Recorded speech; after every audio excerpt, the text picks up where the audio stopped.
श्री स्वामी समर्थ। जय जय स्वामी समर्थ। ओम नमः शिवाय। हर हर महादेव।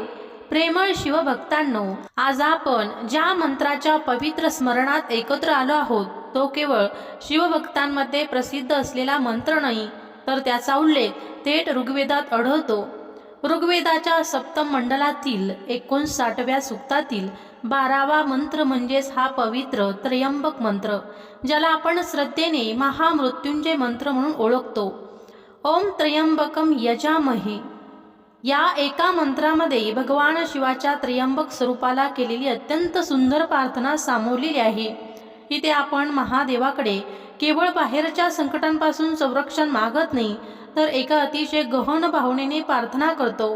हे त्र्यंबक महादेव, ज्याप्रमाणे पिकलेलं फळ आपल्या देठाच्या बंधनातून सहज मुक्त होतं, त्याप्रमाणे आम्हालाही मृत्यूच्या बंधनातून मुक्त करा, पण अमृत तत्वापासून दूर करू नका।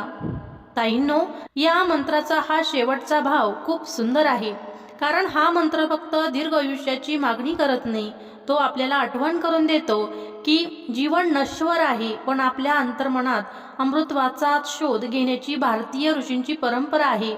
आणि म्हणूनच जेव्हा आपण हा मंत्र ऐकतो किंवा म्हणतो, तेव्हा प्रत्येक उच्चारांमध्ये श्रद्धा, समर्पण आणि अंतर्मुक्तीची प्रार्थना ठेवूया। आजच्या धावपळीच्या जीवनात तुम्हाला स्वतः हा मंत्र म्हणण्यासाठी वेळ मिळत नसेल तरी काही हरकत नाही। हा मंत्र जप तुमच्या मोबाईलवर मंद आवाजात सुरू ठेवा आणि घरातील कामं करताना, तुमची रोजची कामं करताना किंवा नेहमीच्या दिनक्रमातही श्रद्धेने ऐका। फक्त एक विनंती, हा मंत्र ऐकताना शक्य असेल तेव्हा मनात त्यांचा भाव ठेवण्याचा प्रयत्न करा आणि हा पवित्र मंत्र जप ज्या शिवभक्ताला ऐकायला आवडेल त्याच्यापर्यंत हा व्हिडिओ नक्की शेअर करा।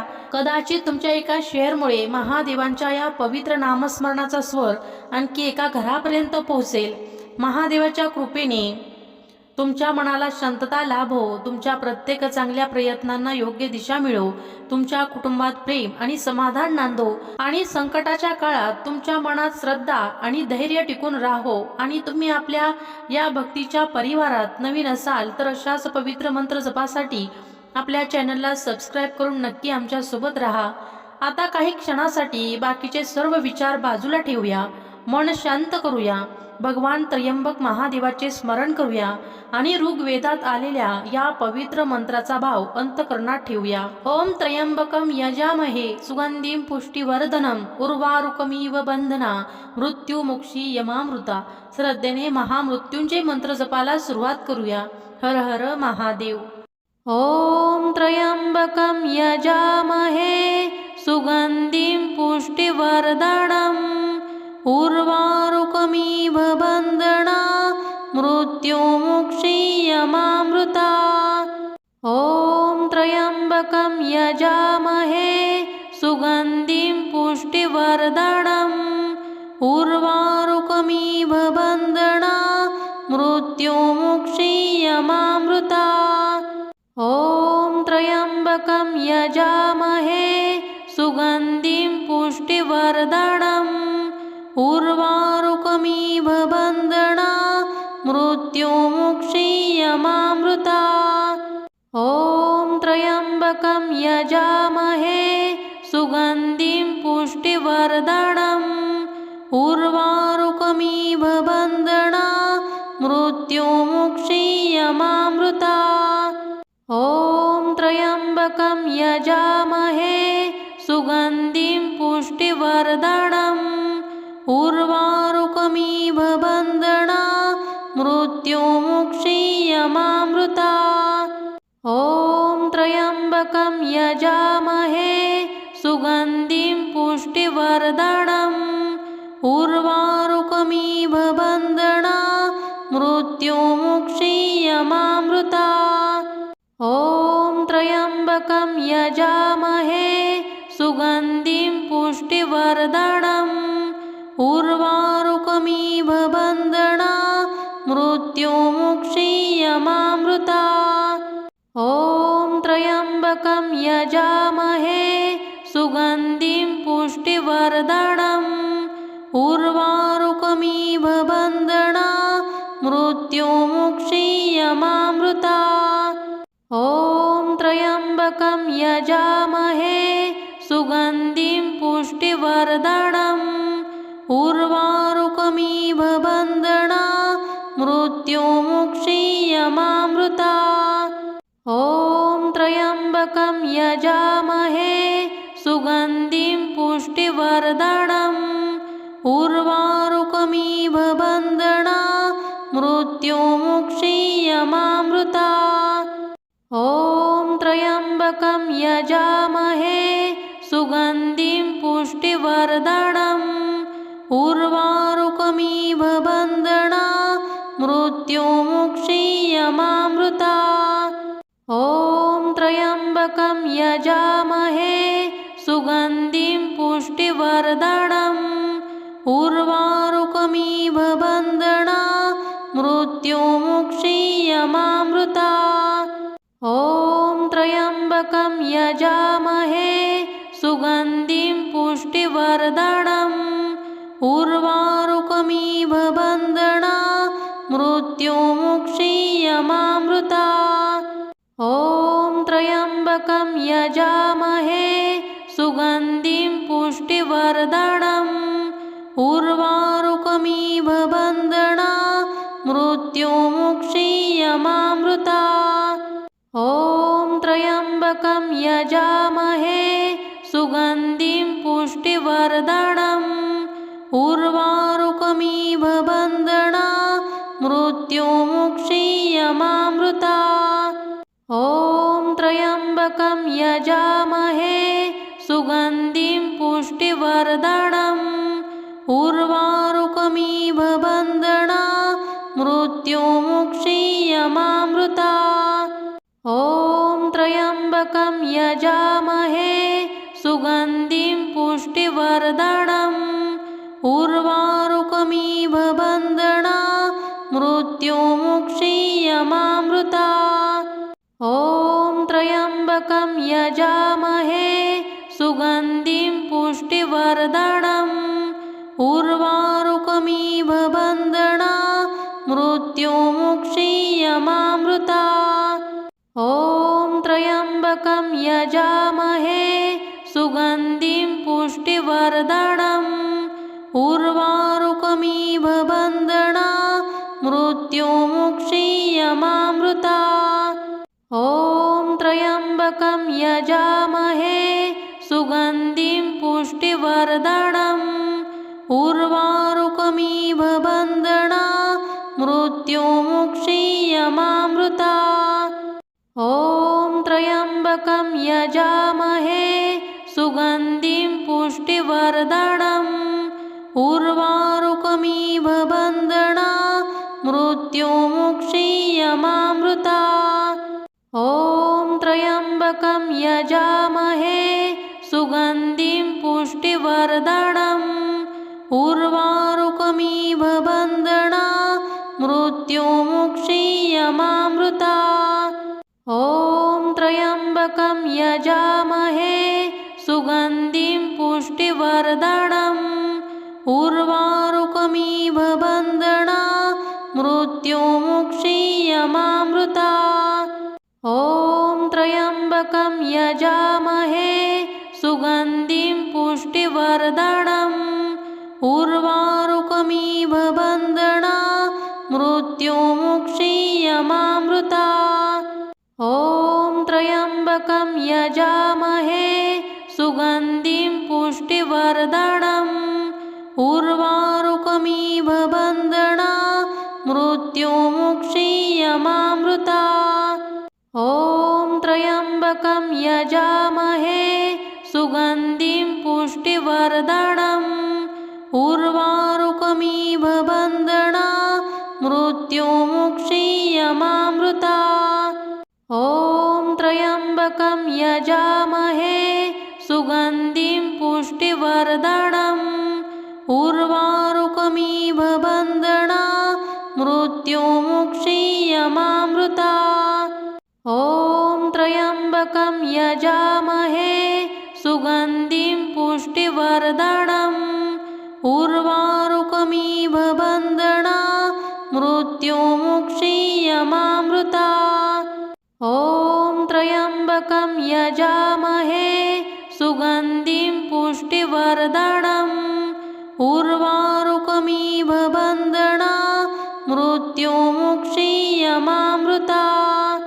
ॐ त्र्यम्बकं यजामहे सुगन्धिं पुष्टिवर्धनम् उर्वारुकमिव बन्धना मृत्युमुक्षीयमामृता।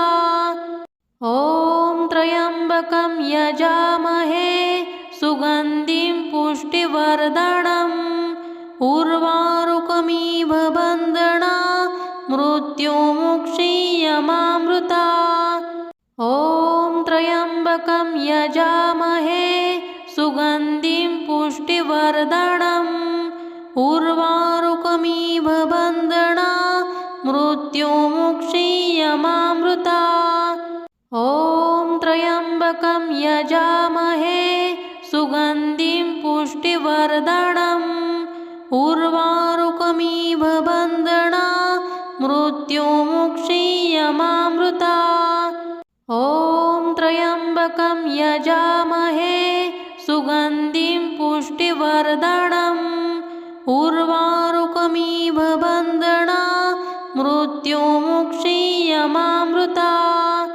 ॐ त्र्यम्बकं यजामहे सुगन्धिं पुष्टिवर्धनम् उर्वारुकमिव बन्धना मृत्युमुक्षीयमामृता।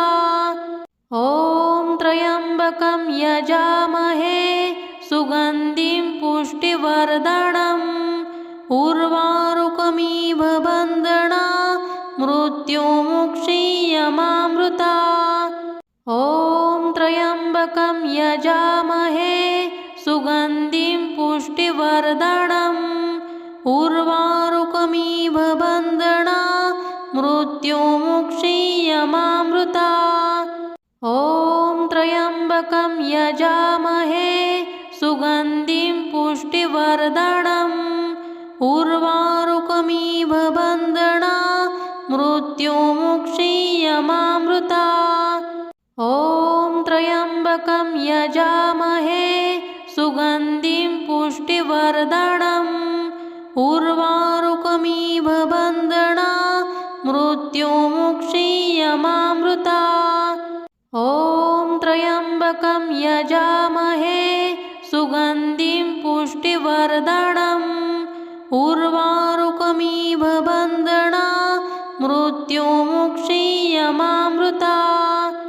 ॐ त्र्यम्बकं यजामहे सुगन्धिं पुष्टिवर्धनम् उर्वारुकमिव बन्धना मृत्युमुक्षीयमामृता। ॐ त्र्यम्बकं यजामहे सुगन्धिं पुष्टिवर्धनम् उर्वारुकमिव बन्धना मृत्युमुक्षीयमामृता। ॐ त्र्यम्बकं यजामहे सुगन्धिं पुष्टिवर्धनम् उर्वारुकमिव बन्धना मृत्युमुक्षीयमामृता।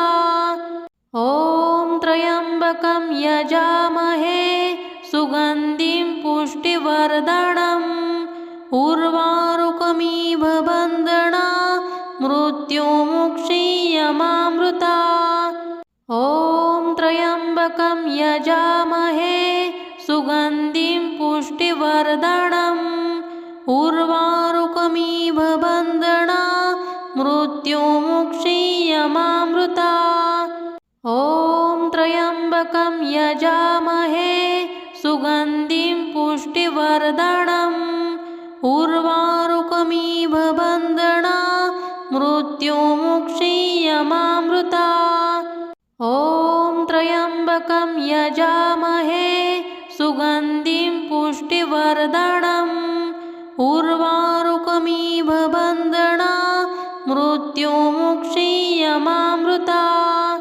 ॐ त्र्यम्बकं यजामहे सुगन्धिं पुष्टिवर्धनम् उर्वारुकमिव बन्धना मृत्युमुक्षीयमामृता। ॐ त्र्यम्बकं यजामहे सुगन्धिं पुष्टिवर्धनम् उर्वारुकमिव बन्धना मृत्युमुक्षीयमामृता। यमामृता।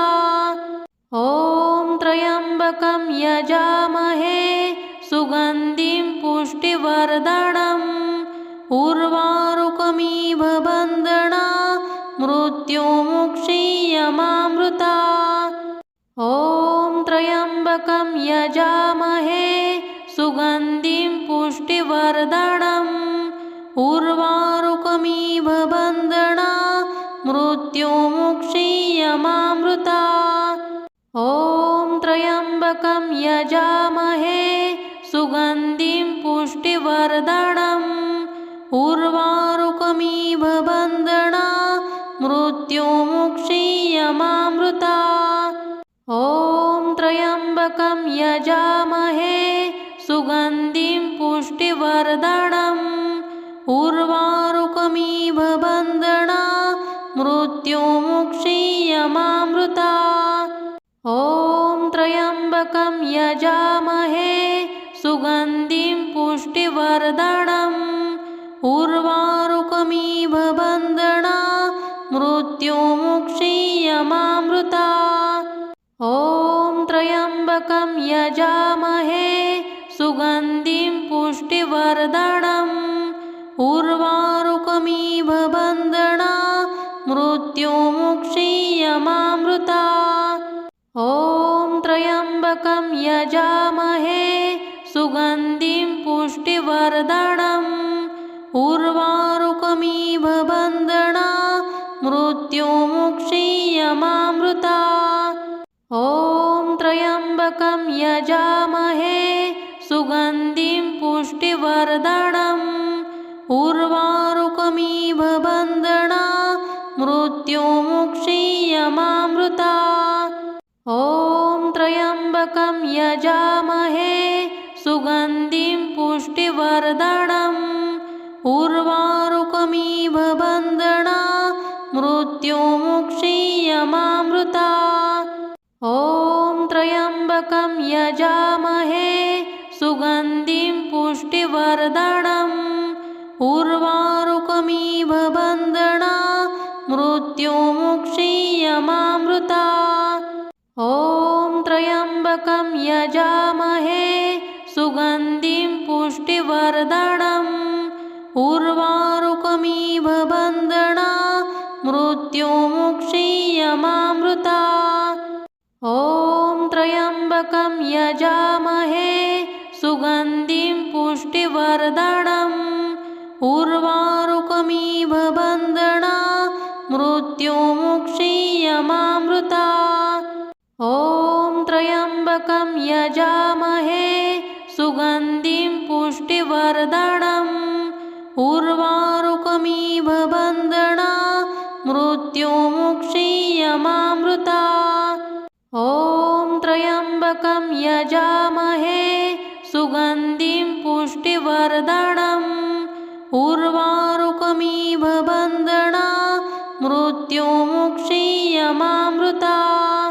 ॐ त्र्यम्बकं यजामहे सुगन्धिं पुष्टिवर्धनम् उर्वारुकमिव बन्धना मृत्युमुक्षीयमामृता।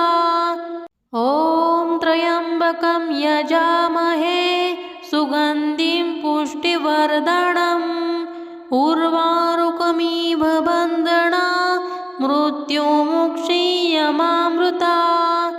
ॐ त्र्यम्बकं यजामहे सुगन्धिं पुष्टिवर्धनम् उर्वारुकमिव बन्धना मृत्युमुक्षीयमामृता। ॐ त्र्यम्बकं यजामहे सुगन्धिं पुष्टिवर्धनम् उर्वारुकमिव बन्धना मृत्युमुक्षीयमामृता।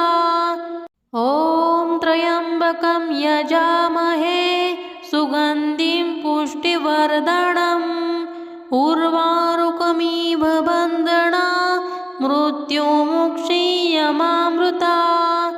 ॐ त्र्यम्बकं यजामहे सुगन्धिं पुष्टिवर्धनम् उर्वारुकमिव बन्धना मृत्युमुक्षीयमामृता। ॐ त्र्यम्बकं यजामहे सुगन्धिं पुष्टिवर्धनम् उर्वारुकमिव बन्धना मृत्युमुक्षीयमामृता।